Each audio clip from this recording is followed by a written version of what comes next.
ketika Tuhan hadir dalam kehidupan doa saudara, dalam kehidupan saudara sehari-hari, maka pastilah bahwa celah itu akan bisa tertutup dengan kehadiran Tuhan melalui kehidupan doa saudara, ya. Shalom, puji Tuhan. Pada hari ini kita akan masuk ke dalam renungan online bersama-sama dengan kami dari Gereja Allah Baik Jemaat Dahat. Mari sebelumnya kita satukan hati, kita tundukkan kepala dan berdoa. Tuhan Yesus, terima kasih untuk hari ini yang boleh bersama-sama mendengarkan apa yang menjadi isi hati-Mu. Tuhan, biar Engkau sendiri yang membuka telinga rohani kami, Engkau mengurapi setiap daripada kami Tuhan, sehingga firman yang kami dengar, yang merupakan isi hati-Mu boleh termeteraikan dalam kehidupan kami. Untuk kami mengerti dan untuk kami taat melakukan dalam kehidupan kami. Supaya baik keadaan kami Tuhan. Berkati setiap daripada kami. Di dalam nama Yesus, kami mengucap syukur, kami berdoa. Amin. Puji Tuhan, kita akan masuk ke dalam seri pertumbuhan ya, di mana kita yang lalu berbicara mengenai bagaimana secara spiritual kita ini harus bertumbuh. Dikatakan bahwa tambah tua itu adalah natural ya, sesuatu yang terjadi, tetapi untuk menjadi dewasa itu adalah merupakan pilihan daripada saudara dan saya. Nah, hari ini kita bicara bagaimana pertumbuhan itu seharusnya terjadi dengan baik, tetapi ternyata ada beberapa hambatan pertumbuhan yang perlu kita kenali dan kita mengerti. Karena kita maunya sih ya tidak ada hambatan sama sekali, tapi secara kenyataan banyak sekali hambatan yang terjadi ketika kita sedang dalam proses penyempurnaan, pertumbuhan untuk penyempurnaan atau pendewasaan rohani. Tentunya kita semua tahu ketika kita bertobat, kita mulai dari seorang bayi rohani dan kita menjadi anak-anak, bertumbuh, menjalani proses pendewasaan sampai menuju kepada kesempurnaan. Tentunya kita harapkan pertumbuhan itu prosesnya lancar ya, kayak smooth, kayak jalan tol gitu. Tapi secara kenyataan mungkin dalam kehidupan kita tidak seperti itu. Ternyata banyak sekali hambatan yang seperti yang saya tunjukkan di PPT itu. Kita bukannya langsung menuju ke arah tujuan, tapi bisa muter-muter terkena hambatan-hambatan tertentu, krisis ya, perlawanan dari pertumbuhan. Akhirnya kita tidak sampai kepada penyempurnaan. Dan itu terjadi kepada saudara dan saya. Tidak ada satupun dari kita yang lolos daripada hal tersebut. Karena memang kita seharusnya memiliki identitas baru ya. Sebagai anak Allah di dalam Kristus sejak pertobatan kita. Lahir baru sebagai manusia baru. Jadi de jure hukumnya itu saudara dan saya ketika kita beriman dan kita mengalami kelahiran baru, kita punya identitas baru, manusia lama kita telah mati, manusia baru kita telah bangkit, dan kita hidup oleh karena iman kita kepada Yesus Kristus ya. Itu de jure. Dan kita telah menang atas dosa ya. Kita telah bebas dari hukum dosa ketika kita berjalan dalam hukum roh bersama-sama dengan Tuhan Yesus. De jure-nya seperti itu. Tapi de facto-nya atau faktanya, saudara dan saya seringkali mengalami hambatan-hambatan ketika kita sedang berusaha untuk berjalan di dalam roh atau hidup di dalam Kristus. Seringkali meskipun hukumnya kita sudah bebas, tetapi seringkali faktanya kita masih terkekang oleh kehidupan di dalam dosa. Kita akan baca di Efesus 2 ayat 4-7 ya. Firman Tuhan mengatakan, tetapi Allah yang kaya dengan rahmat oleh karena kasih-Nya yang besar yang dilimpahkannya kepada kita telah menghidupkan kita bersama-sama dengan Kristus. Jadi kita sebenarnya sudah hidup bersama-sama dengan Kristus. Sekalipun kita telah mati oleh kesalahan-kesalahan kita. Jadi manusia lama kita, dosa itu telah mati. Oleh kasih karunia, kamu diselamatkan, dan di dalam Kristus Yesus, Ia telah membangkitkan kita juga ya. Jadi menghidupkan, sekarang kita dibangkitkan ya. Dan memberikan tempat bersama-sama dengan Dia di sorga. Supaya pada masa yang akan datang Ia menunjukkan kepada kita kekayaan kasih karunia-Nya yang melimpah-limpah sesuai dengan kebaikannya terhadap kita dalam Kristus Yesus. Jadi kita sudah dihidupkan, kita sudah dibangkitkan, bahkan kita sudah diberikan tempat. Itu de jure-nya, hukumnya itu seperti itu. Ya, posisinya kita sudah dihidupkan. Apa yang dihidupkan? Hubungan kita dengan Tuhan. Sehingga kita menikmati hubungan yang dekat dan terbuka dengan Tuhan. Kalau dulu kita mau ketemu Tuhan, kita harus berdoa melalui imam. Tapi hari ini dengan iman kita langsung menikmati hubungan yang dekat dan terbuka dengan Tuhan. Kita dibangkitkan, yaitu hubungan kita dengan dosa telah dibangkitkan dan kuasa dosa itu telah ditaklukkan dalam kehidupan kita. Jadi manusia lama kita, manusia dosa kita telah ditaklukkan, ya.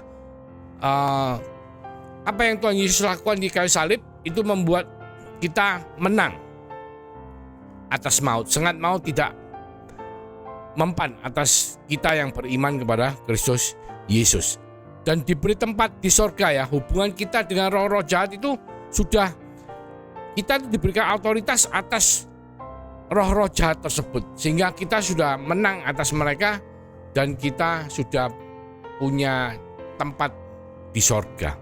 Tetapi kenyataannya, de facto atau faktanya, setelah kita bertobat, kita masuk dalam proses pendewasaan dari seorang bayi menjadi anak, remaja, bahkan bertumbuh menjadi dewasa, Kita muter-muter, ya.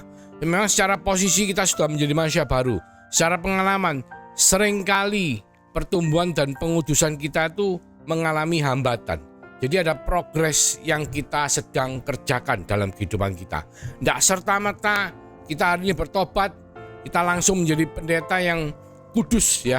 Tapi itu ada satu proses yang kita jalani. Sehingga proses pendewasaan itu ada beberapa hambatan-hambatan pertumbuhan yang saudara dan saya, kita lebih baik kita mengenali apa yang menjadi hambatan dan apa yang harus kita lakukan supaya proses pendewasaan kita menjadi baik, ya. Sebab kalau kita tidak bisa mengenali apa yang menjadi hambatan dan mengatasi hambatan-hambatan tersebut, maka pertumbuhan rohani kita menjadi stagnan, ya, atau macet, ya. Istilahnya stagnan. Nah, kita baca di Efesus 2 ayat 2 sampai 3. Setelah itu di Yakobus 3 ayat 14 15. Di Efesus 2 ayat 23 dikatakan, kita untuk mengenali hambatan pertumbuhan itu dikatakan, kamu hidup di dalamnya karena kamu mengikuti jalan dunia ini. Karena kamu mentaati penguasa kerajaan angkasa, yaitu roh yang sekarang sedang bekerja di antara orang-orang durhaka. Sebenarnya dahulu kami semua juga terhitung di antara mereka. Ketika kami hidup di dalam hawa nafsu daging dan menuruti kehendak daging dan pikiran kami yang jahat. Jadi ada 3 poin. 1, jalan dunia. 2, penguasa kerajaan angkasa atau roh jahat. 3 adalah hawa nafsu daging. Nah, di Yakobus 3 ayat 14-15 juga dikatakan seperti ini. Jika kamu menaruh perasaan iri hati dan kamu mementingkan diri sendiri, janganlah kamu memegahkan diri dan janganlah berdusta melawan kebenaran. Itu bukanlah hikmat yang datang dari atas, tetapi dari dunia, dari nafsu manusia, dari setan-setan. Jadi 2 kitab ini, Yakobus dan Efesus ini membicarakan 3 hal yang sama, yaitu mengenali hambatan pertumbuhan. 1, kuasa gelap, ya. 2, nafsu daging. 3, jalan dunia. Cara kerjanya adalah si jahat, atau kalau kita tahu dulu zamannya Adam dan Hawa itu, ya, ular itu, iblis tua, ya. Itu kuasa kegelapan. Dan itu mencobai saudara dan saya. Karena iblis ini tidak suka kalau saudara dan saya hidup bersama-sama dengan Kristus dalam kemenangan.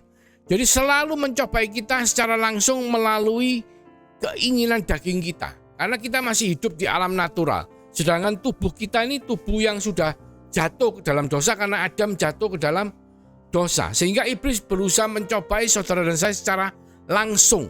Supaya apa? Kita punya keinginan-keinginan daging yang membuat kita jatuh ke dalam dosa, membuat kita tidak mau bertumbuh secara spiritual. Itu yang pertama.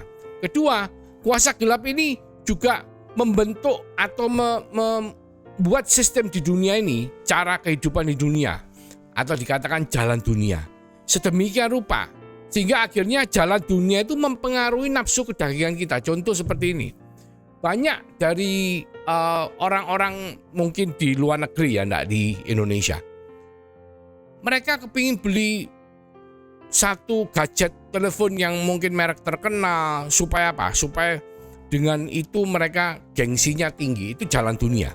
Pakai handphone merek tertentu, gengsinya naik, dianggap orang kaya dan lain sebagainya. Dan untuk bisa menjalani jalan dunia itu, mereka berusaha melakukan segala macam cara, ya, untuk memuaskan kedagingan mereka. Mereka berusaha menjalankan segala macam cara, sampai cara-cara yang tidak benar pun mereka jalankan. Ya, mungkin mencuri, ya, mungkin menipu, atau bahkan saya dengar ya, saya baca di luar negeri, bukan di sini, itu sampai ada yang wanita tuh mau menjual diri hanya untuk bisa membeli gaya hidup. Ya, gaya hidup itu jalan dunia yang si jahat itu, kuasa kegelapan, memang menciptakan sistem supaya nafsu kedagingan kita ini membuat kita ini terhambat pertumbuhan rohaninya. Nah, ada 3 sumber ini, saudara, yang saudara dan saya harus mengerti dan harus mengenali, karena tidak ada satupun dari kita yang sempurna. Ketika kita lengah, kita akan dengan sangat mudahnya dibawa untuk jatuh ke dalam dosa. Ya, kita lihat di skema yang saya tunjukkan di PPT di depan saudara ini. Dosa masuk ke dalam kehidupan manusia dan membuat pijakan, ya. Cara kerjanya seperti itu. Jadi ketika ada celah atau ruang kosong dalam kehidupan kita, kebutuhan kita, yang kedagingan kita yang ingin kita penuhi. Karena apa? Karena hubungan dengan Allah yang telah rusak karena Adam jatuh ke dalam dosa, sehingga membuat kita itu punya celah, dan si jahat masuk membuat kita itu punya keinginan-keinginan daging, sehingga apa? Dosa masuk ke dalam kehidupan kita. Itu yang menjadi masalah. Nah, bagaimana supaya kita ini tidak sampai terjadi hal seperti itu? Ya, kita harus memenuhi celah yang kosong itu. Celah yang dulunya karena Adam jatuh ke dalam dosa, Adam diusir keluar dari Taman Eden, ya. Dia kehilangan kemuliaan Allah dan dia merasakan ada satu kekosongan dalam dirinya yang dia tidak bisa temukan. Dan manusia pun seperti itu. Saudara dan saya, banyak dari kita hidup berusaha untuk mengisi celah itu dengan apa? Mencari jalan dunia, berusaha memuaskan kedagingan kita, ya. Supaya apa? Supaya celah itu terpenuhi. Tetapi tidak ada yang bisa kecuali kita mengisi dengan Allah sendiri, dengan hubungan yang baik dengan Allah sendiri. Karena celah itu ada ketika Adam terusir keluar dari Taman Eden. Dan pertobatan saudara dan saya, iman kita membuat Allah hadir melalui kuasa Roh Kudus yang telah dimeteraikan dalam kehidupan saudara dan saya, yang menyertai kita untuk selama-lamanya. Dan kita harus terus-menerus punya hubungan, punya kepenuhan hidup berdasarkan hubungan kita dengan Allah Roh Kudus, supaya kita tidak membuka celah untuk kuasa gelap masuk ke dalam kehidupan kita. Karena apa? Karena yang namanya manusia hidup dalam jalan dunia, kita semua tahu bahwa dunia ini ada di bawah kuasa si jahat. Nah, kita semua tahu ketika kita tidak mengisi kehidupan kita dengan kehadiran Allah, dengan campur tangan Allah, maka ada celah kekosongan yang membuat akhirnya si jahat masuk ke dalam kehidupan kita, ke dalam nafsu kedagingan kita, supaya apa? Supaya kita jatuh ke dalam dosa, supaya kita lebih mengejar keinginan daging kita daripada kita hidup seperti yang Allah mau. Jadi saudara, perlu saudara dan saya mengenali sumber daripada hambatan pertumbuhan itu. Dan mungkin setiap orang itu sumbernya bisa berbeda, ya. Mungkin ada orang-orang tertentu yang gampang jatuh dalam mungkin kalau kita bicara kehidupan dunia sekarang kan ada 3 sumber, ya. Harta, tahta, wanita. Nah, ini tidak setiap orang bisa jatuh dalam hambatan pertumbuhan yang sama. Tetapi kita harus mengenali apa yang menjadi hambatan pertumbuhan kita, dan kita harus bisa untuk belajar mengatasi. Karena apa? Kalau kita tidak mau mengatasi hambatan pertumbuhan kita, maka kita akan menjadi stagnan dalam pertumbuhan rohani kita. Ya, ibaratnya Charles Kraft itu mengatakan dalam bukunya yang berjudul Defeating Dark Angels ya. Tikus-tikus atau kuasa gelap tertarik dan suka pada sampah. Ya, sampah itu kepahitan, kecanduan, trauma, okultisme dan lain-lainnya. Jadi supaya tikus-tikus ini bisa diusir, kita harus membuang sampah-sampah itu. Sebab kalau sampah-sampah itu masih ada, maka tikus-tikus itu akan menjadi kembali. Jadi kalau sumbernya ini tidak dibereskan, itu nanti akan kembali, saudara, dengan sendirinya. Nah, kita hari ini mungkin akan belajar mengatasi dua bagian ya. Nanti yang satu bagian terakhir saya akan berikan secara khusus pada sesi berikutnya ya. Kita harus memberantas segala bentuk hambatan pertumbuhan yang ada dalam kehidupan kita. Kepahitan, okultisme, pornografi, kecanduan, pemberontakan, dan semua pola-pola yang menyertai sampah-sampah yang baru kita katakan ya. Jadi penting untuk saudara dan saya datang kepada Tuhan secara pribadi dalam kehidupan doa kita supaya kita tidak membuka celah ya yang bisa dimasuki oleh si jahat untuk supaya membuat kedagingan kita ini membuat kita akhirnya jatuh ke dalam dosa ya. Di Yakobus 5 ayat 16 jelas firman Tuhan mengatakan mengatasi hambatan pertumbuhan pertama, karena itu hendaklah kamu saling mengaku dosamu dan saling mendoakan supaya kamu sembuh. Doa orang yang benar bila dengan yakin didoakan sangat besar kuasanya. Kenapa saudaraku?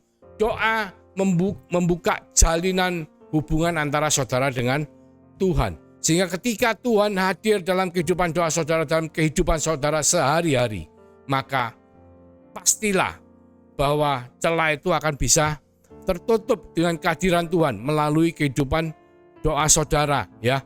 Saudara nanti lihat di ayat berikutnya, Yakobus 4 ayat 7 saudara. Kita lihat firman Tuhan mengatakan, karena itu tunduklah kepada Allah dan lawanlah iblis, maka ia akan lari daripadamu. Mendekatlah kepada Allah dan dia akan mendekat kepadamu. Tahirkanlah tanganmu hai kamu orang-orang berdosa, dan sucikanlah hatimu hai kamu yang mendua hati. Jadi saudara, ketika kita tunduk kepada Allah dan kita melawan iblis, maka si jahat akan lari daripada kita. Dan celah itu akan tertutup. Ketika kita mendekat kepada Allah dan dia akan mendekat kepadamu, Allah akan mendekat kepada kita. Jadi urapan Roh Kudus yang telah dimeteraikan dalam kehidupan saudara dan saya membuat Allah itu hadir dalam kehidupan kita semua, dan kehadiran Allah itu membuat si jahat itu lari terbirit-birit saudaraku dari kehidupan saudara dan saya. Jadi kita harus pertama mengenali sumber daripada hambatan pertumbuhan itu sendiri, yaitu cara kerja mereka, yaitu kuasa jahat membuat sistem dunia ini membangkitkan nafsu kedagingan kita supaya kita melakukan dosa, supaya kita membuka celah. Nah, ketika kita mendekat kepada Allah, kita tunduk kepada Allah, maka kehadiran Allah dalam kehidupan saudara dan saya melalui kehidupan doa kita akan membuat si jahat tidak punya celah untuk masuk dalam kehidupan saudara dan saya, sehingga dia tidak berkuasa atas kehidupan saudara dan saya. Pertama, penting untuk saudara dan saya bisa mengenali sumber daripada hambatan pertumbuhan itu. Nah, berikutnya saudaraku, pada sesi berikutnya kita akan berbicara bagaimana mengenai spiritual detox atau pelepasan. Dan itu akan membuat manusia lama kita betul-betul bisa kita lepaskan dan kita bisa betul-betul baru.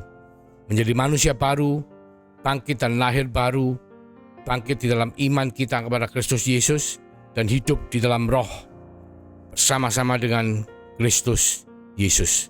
Mari kita satukan hati, kita tundukkan kepala. Tuhan, terima kasih Tuhan mengingatkan kami semua untuk bisa mengenali sumber daripada hambatan pertumbuhan kita, yaitu si jahat yang berusaha membuat nafsu kedagingan kita menguasai kedagingan kita supaya kita berbuat dosa, masuk melalui celah-celah yang ada dalam kehidupan kita, juga melalui sistem dunia atau kehidupan sehari-hari kita yang membuat akhirnya nafsu kedagingan kita membuat kita melakukan dosa dengan sangat mudahnya. Tapi puji Tuhan, firman-Mu juga mengingatkan kita semua, saudara-saudara kita, supaya kita punya kehidupan doa yang membuat kita menjadi tunduk kepada Allah dan membuat kita mendekat kepada Allah dan membuat kita hidup di dalam Dia. Sehingga kehidupan kita dalam Dia akan menutup celah yang ada dan membuat Allah betul-betul hadir dalam kehidupan kita semua.